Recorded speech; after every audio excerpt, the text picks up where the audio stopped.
Bharti Airtel 757. Let me put things in context here, and I'll get Sandip Sabharwal to comment on it because Bharti is one of his top holdings. This is completely unconfirmed. The source-based story. We don't know whether the investment in Paytm will go from Bharti's balance sheet, or it will be Mr. Mittal's family office. B, the relevance of Paytm bank of Airtel Bank is not very large because they don't have a very large touch base, so to speak, or a subscriber base or a customer base. Customer base, I think, is the right word. B. C, the good thing here is that we also know that Alibaba and SoftBank, they've been reducing their stake in Paytm, and if a family office in a sense decides to pick up part of that stake or back that stake in Paytm, the supply overhang in the short term gets distributed, it gets diluted. That has been the problem for a lot of these fintech companies, that the anchor investor locking, and especially some of the Chinese companies who've invested into some of these stocks, they are now selling, and they are selling regardless of the underlying price or the market conditions. Sandip Sabharwal, analyze the news for us. Analyzing is very simple, that when Paytm itself has declined that any such discussion is on, so there's no use discussing this entire thing. I think whenever some large stake sale has to happen in some of these new generation companies, all these kind of rumors start floating around which have no basis. So the unfortunate part for retail investors is that in most of these companies, the promoter holding is so small, and many of these foreign funds or companies or outfits of these companies who bought stakes in these new generation companies themselves are facing a lot of issues, and they are looking to sell out. And to that extent, there is a constant supply of equity, so that keeps the lid on the stock performance. Right. Kunal, we've seen this recovery play out in the new age tech companies. Wondering whether it's going to last or not. Well, I think it's lasting so far, Aisha, because so there is a change of behavior which happens first for the stocks. Now, when market gets into a phase of weakness, these are the first set of stocks which ideally would have probably seen a lot of weakness. But what you're seeing right now in the last 1 month at least is a specific change. For example, the likes of Paytm, Nykaa, Fino Payment Banks, Policy Bazaar, etc. These are the stocks which are actually seeing a good pickup of price action. Volumes are backing this move. These stocks have stopped, going into sharp phases of correction on the back of higher volumes. So, for example, Paytm, when the stock rose up from 500 to I think 720, 740 levels, the volumes were extremely sharp. I think on an average there was some 5 or 6 crores of a daily average volume for the stock. And when the stock corrected from 720 to 600, the volumes was just I think 5-10 lakhs on a daily average. So that itself tells you that on the way down, the participation levels for the stock on the correction is not as high as compared to on the way up, which means the interest in the skew is more towards the upside. That's a dramatic change, and these are kind of trends which indicates that the behavior for the stocks have changed, and you could probably see the trends lasting upside more rather than on the downside more. Sandeep, what's the take on Bajaj Auto's reports that they're expected to cut production by about 25%? They're saying that there could be 3 to 4 months of potentially soft demand in the key international markets. Is it a huge worry? Yeah, it is, especially for Bajaj Auto. As it is, the domestic two-wheeler market has been going through a phase of going through a tough time because of subdued rural income, inflationary pressures, etc. So I think as it is, the two-wheeler demand has been suppressed. For Bajaj Auto, a big driver of earnings always has been exports, because their profitability on the export side is always higher. Now, one of its key markets is facing issues. This was known that the issues were there, but I think now it's come to a phase where sales are virtually going to a standstill in Nigeria, and that will impact the performance of Bajaj Auto at least for the next 2 quarters. So definitely a negative. So they will. So it's not two-wheeler stocks are not very owned stocks except for TVS Motors, where valuations are also high. So I think we'll see some sell-off, but might not be very huge. But any trigger for an upside is absent right now. 38, 34 for Bajaj Auto. Now, interestingly, we are not talking about it, but Sandeep, let's we had demonetization in 2016. Nigerian government has announced, I think, demonetization couple of days ago, and Nigeria happens to be one of the strong market in terms of exports. So maybe they're feeling the heat of what is happening in Nigeria. Yeah, that's true. So that's the main reason why, because that's their biggest market. The demand as it is was slow out there because of various issues, and now it will come to a total standstill for a few months. Uh, I'm going to shift and go back to the consumer tech and the fintech stocks. Not because we've got an interview of Zomato, not because we've discussed Paytm. Interestingly, that this is one space where the recovery from the recent lows, whether it's Paytm, whether it is Policy Bazaar, and Policy Bazaar, by the way, Kunal, has been like a rocket stock. Do you track this one on the charts? Yeah, I did.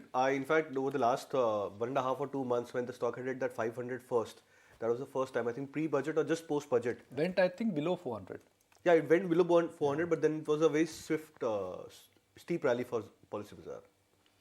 Paytm up 17% this year. Zomato has done nothing. But Policy Bazaar is the one which, in a sense, has been the standout gainer per se. 576 rupees for PB Fintech. Manoj, in a sleepy market, Policy Bazaar last week has managed to hit out of the park. Did you track this one on the charts?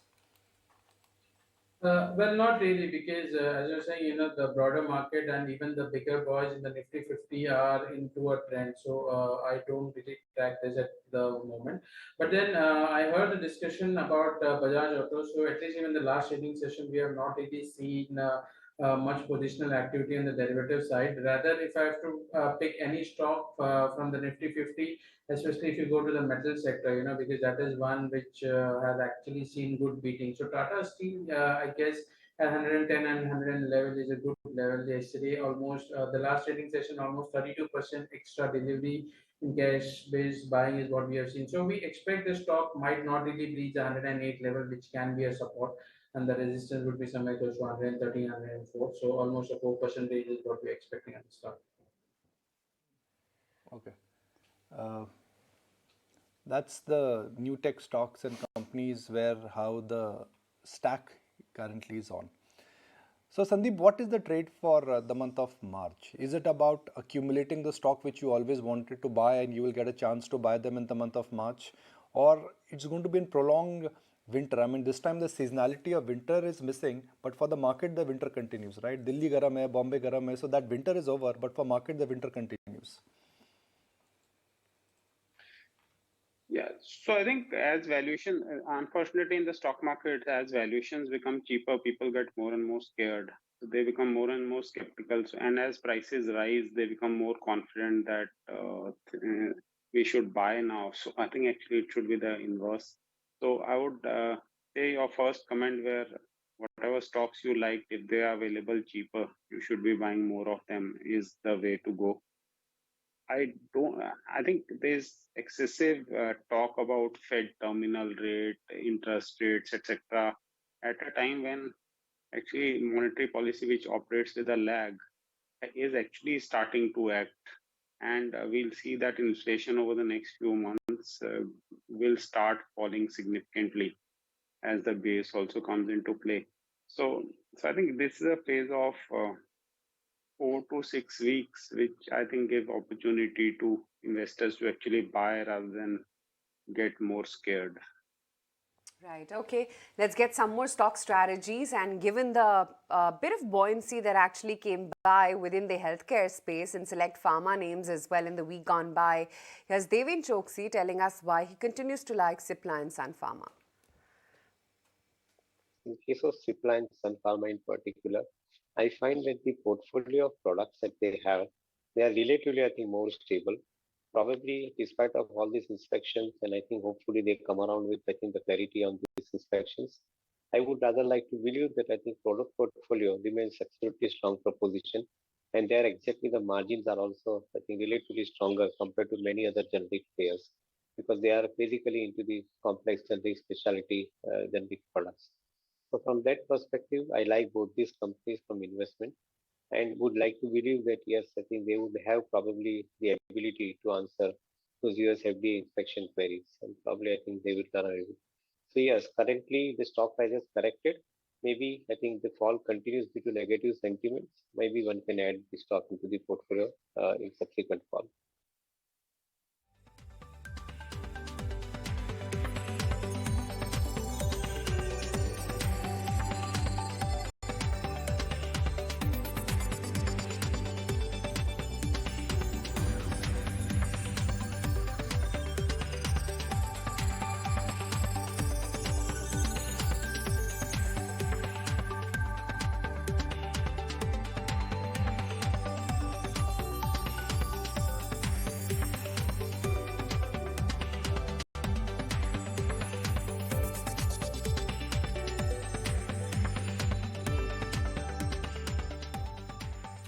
All right, let's revisit some interesting movers on Friday's trading session within the broader markets. You had a Mahindra CIE which shot up double digits, a 15% gain is where the stock wrapped up.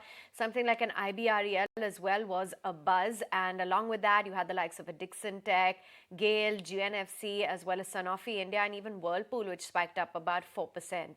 Manoj, let's get in a view on the charts, Mahindra CIE as well as IBREL.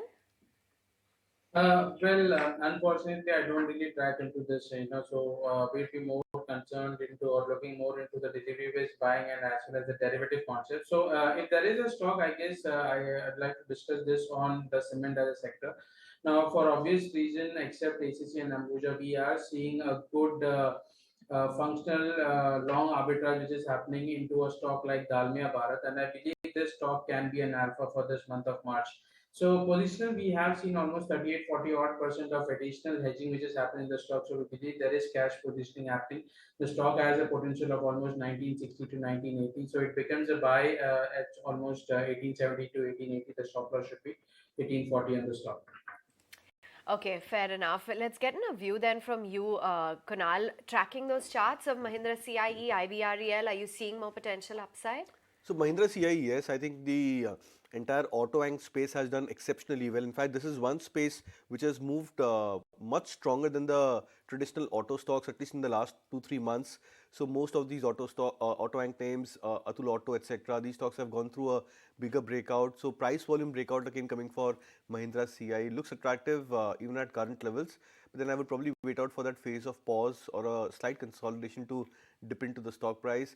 Indiabulls Real Estate, I would still be a bit iffy into initiating a trade. The stock is trading at multi-month, multi-year lows, if I'm not wrong, or it was just a couple of days back. There seems to be more of a relief rally for Indiabulls Real Estate. But the only concern with these kind of stocks is that when the market gets into a strong trending mode, there are buyers or the trend lasts for these names. But when the market gets into a corrective / consolidation phase, these rallies, they don't last significantly. So I would probably be not initiating any buy in Indiabulls Real Estate, but Mahindra CIE, yes, on phases of pause or consolidation, I think it's a good buy. Okay, those are a couple of stock ideas which are coming our way. NCLT is, by the way, going to be hearing the HDFC Bank merger case today. So that's something that we're going to be closely tracking after the hearing on ZEE which came by on Friday. Let's in fact bring up the intraday graph of ZEE and tell you how it's currently panning out, considering they did get that interim relief in the case with IndusInd Bank, 1.5% lower, but you did see a sharp crackdown coming in on ZEE to start off trade, finally settling around that 195 odd mark. Sandip, firstly, let's talk about ZEE because, like we were chatting earlier as well, that this has become more of a trading stock now. Yeah, ZEE is a trading stock because fundamentally long term, the issues which surround the broadcasting sector are, especially on the general entertainment side, are dwindling ad revenue share as ad revenue gets split into more digital formats, and a stagnating subscription fare which could actually start falling going forward, while the cost of content will not come down. So I think it's a double whammy on both sides. So obviously, if stocks get sold out a lot, they provide trading opportunities which can come at any time. But long term, directionally, I think it becomes more and more of a value trap. Kunal, do you also believe so? That kind of avoid ZEE right now till all these hearings are going on? Yeah, so there are two things. One is that these kind of news flows and sharp reactions, they generally form a bottom in place for stocks.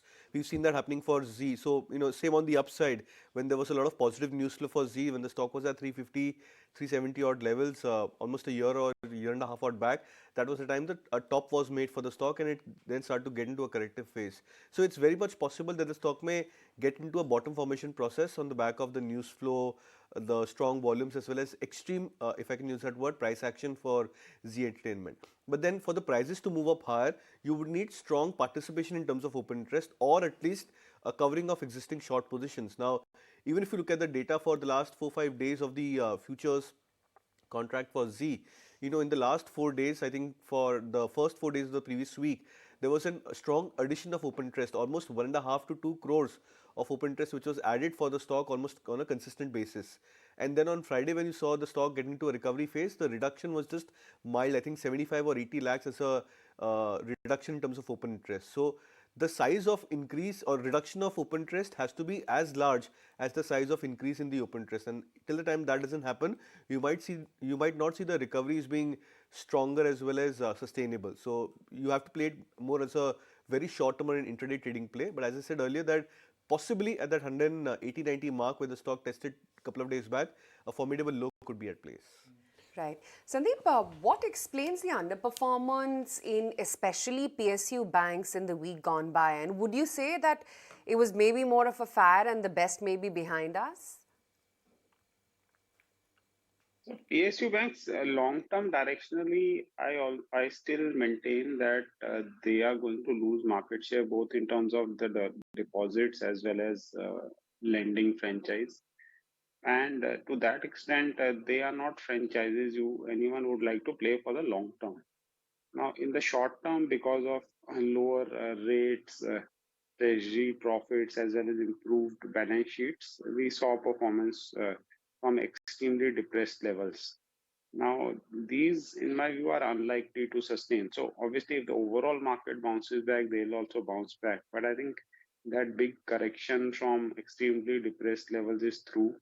And going forward, given that yields have moved up, deposit rates are moving up, they will see a much sharper contraction in their net interest margins than the large private sector banks. Let's look at the bank Nifty for this year. And when we started this year, it was all about avoid IT, buy banks, avoid IT, buy banks. That was the only mantra on the street, so to speak. And most of the funds had positioned their funds with that kind of in positioning. What do we have? We have a 7% decline on the bank Nifty this year. And by the way, this includes mild outperformance from HDFC banks. So if I look at PSU banks per se, they've got a real hammering, so to speak, of almost double digit across the board. Even a stock like SBI. IT index during the same time has gone up 6%. Not that IT companies have come out with blowout set of numbers. TCS, they've disappointed. Wipro has been an howler.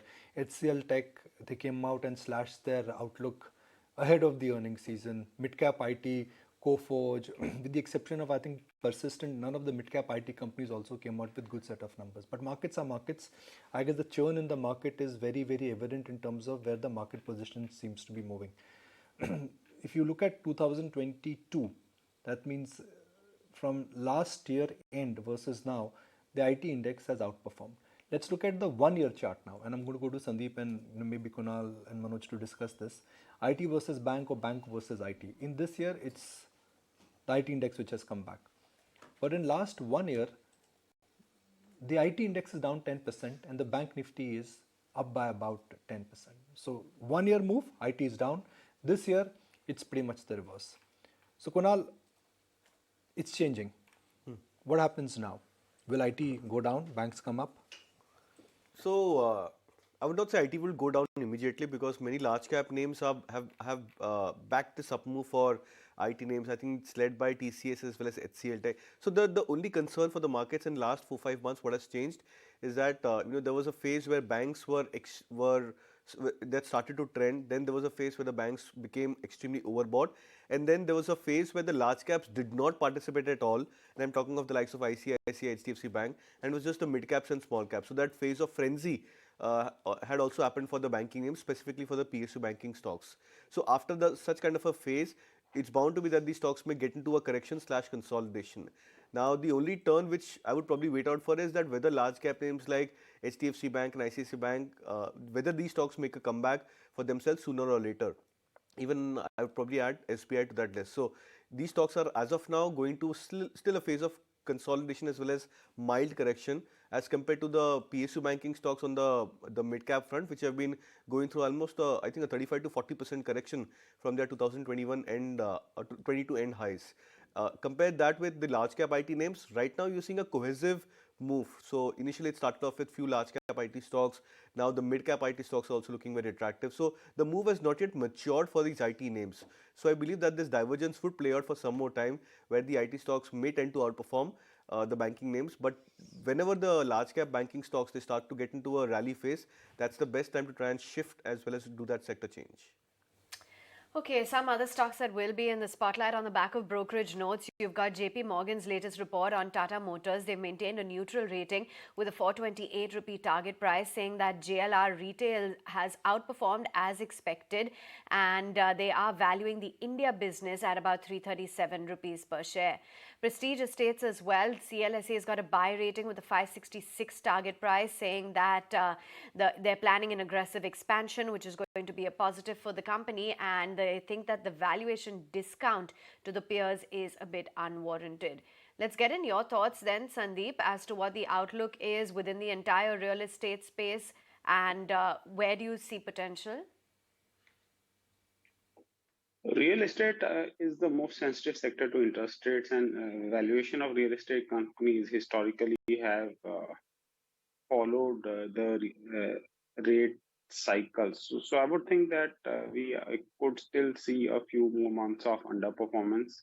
Long term, directionally, real estate is in a good cycle now, but I would still think that as news flow trickles in of a possible slowdown in sales, etc., some more downsides are possible in most of the real estate companies. But at that point of time, they could present opportunities. Okay. Where's DLF? DLF has had a big successful launch, and they've had a big successful launch where they launched a project of 1,000 plus condos, 1,000 plus flats. They were sold within 48 to 72 hours of the launch, and that is something which just tells you that at least if not in Mumbai, or if not in Bangalore or Hyderabad, at least in Gurgaon, things are really looking up as far as the demand-supply beam balance is concerned. DLF, by the way, is down 7% in this year. This is despite the fact that in that part of India, which is the Gurgaon region, the real estate prices in last 2.5 years, they are almost up anywhere between 25 to about 50%. That is something which is worth mentioning once again.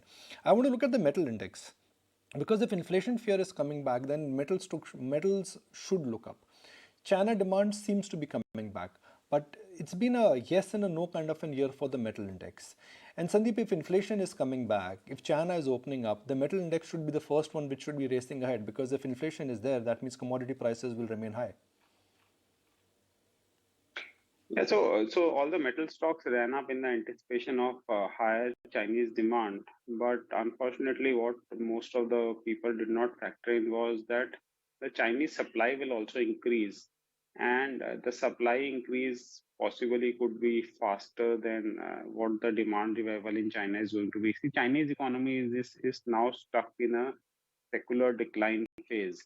So obviously, from lockdown stage, it will see a revival, but then directionally it's going to slow down even going forward even further. So I think there's no big play per se in commodities. There'll be specific commodities obviously which will have shortages, etc., which one can play, but more metal, steel, etc., I think they could be in a long phase of sideways kind of move.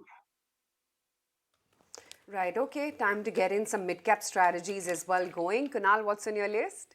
So I'll go with Paytm as a buy. The stock getting to a recovery phase back on Friday.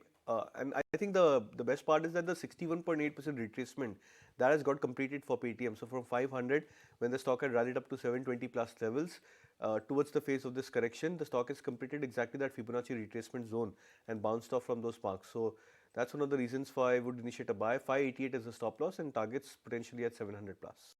Right. Manoj, what about your ideas? I'd like to mention something on the broader prospect as well. Like I just heard Nikhil was mentioning this. IT, I guess, from the October-November series, we have seen that positional weightage going up in the derivative side as well, which contributes to your market-wide open interest. Now, Bank Nifty and Nifty, there is a correlation. It's almost at 2.28. Now, the simple risk that you have is almost of one standard deviation on that. So that simply says 2.24 to 2.23 is where we might not really see this underperformance. So that would come somewhere close to 39,000 to 39,300. So we are expecting a good 5,700 odd points. And we believe that post that the bank nifty would start outperforming, and that weightage that we have in the index of almost 33-34% would start paying out. And then we might see for a quarter basis at least that giving you an alpha. So as of now, yes, HDFC Bank, as I mentioned, that would be a short at somewhere close to a 1620 with a stop loss of 1635, and they expect 1580 as a target on that. Let's get a move on then. And what